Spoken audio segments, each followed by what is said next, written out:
Selanjutnya adalah norma sosial. Nah, kalau norma sosial ini adalah merupakan satu seperangkat aturan yang ada di dalam masyarakat, di dalam sistem sosial. Karena merupakan seperangkat aturan, berarti di sana disertai oleh sanksi. Bentuknya bisa tertulis ataupun tidak tertulis.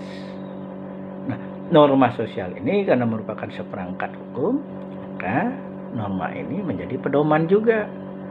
Jadi aturan-aturan yang harus ditaati, harus diikuti dan dilaksanakan oleh individu yang ada di dalam sistem sosial itu. Silahkan Adik-adik bayangkan kalau tidak ada norma, apa yang terjadi? Pasti ketidakteraturan. Sebagai contoh misalnya norma yang bisa kita lihat, aturan-aturan itu di lampu di persimpangan jalan, traffic light, ada merah, ada kuning, ada hijau. Itu semua memiliki arti. Merah berhenti, kuning itu berhati-hati, kemudian hijau adalah untuk jalan. Nah, bayangkan kalau listrik mati, nah itu terjadi ketidakteraturan di dalam lalu lintas. Nah, sehingga norma ini memiliki fungsi dan peran karena ada sebagai perangkat hukum, maka norma ini akan memandu siapa? Ya individu. Untuk apa? Untuk bertindak, melakukan aktivitasnya, mempengaruhi, menentukan dan mengatur aktivitas di antara individu-individu yang ada di dalam masyarakat. Tingkatan norma ini pun juga disesuaikan dengan sanksinya.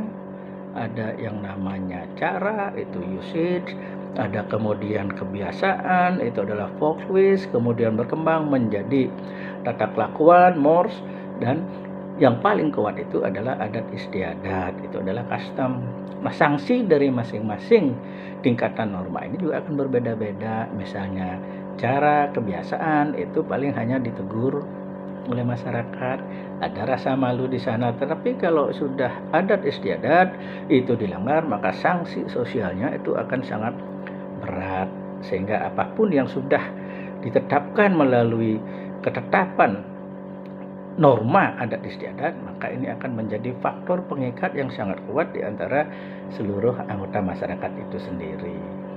Nah, macam-macam norma itu ada norma agama, norma hukum, norma kesusilaan, norma kesopanan, norma kebiasaan. Nah, silakan nanti dicari yang mana kira-kira yang paling sering adik-adik mahasiswa lakukan.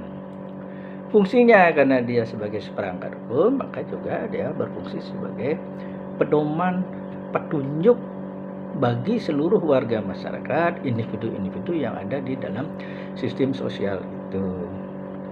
Dengan adanya norma, maka dia akan berperan untuk apa? Untuk menjaga, menciptakan ketertiban, menciptakan keamanan dan keadilan di masyarakat. Dan yang paling penting lagi adalah dengan adanya norma, maka akan mendorong terwujudnya tujuan bersama di antara warga masyarakat itu sendiri, apakah dalam kelompok atau di dalam warga masyarakat yang lebih besar.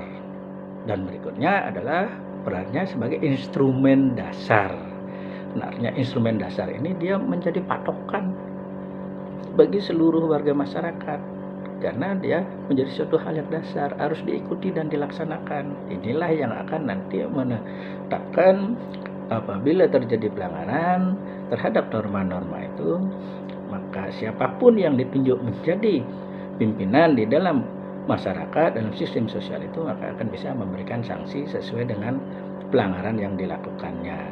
Oleh karena itu, untuk tugas berikutnya, adik-adik silahkan amati sendiri norma-norma apa yang sering dilihat di masyarakat, kemudian norma mana saja yang sering dilanggar dan apa dampaknya dan apa yang harus dilakukan untuk menjaga keteraturan, ketertiban, keadilan di tengah-tengah masyarakat atau sistem sosial.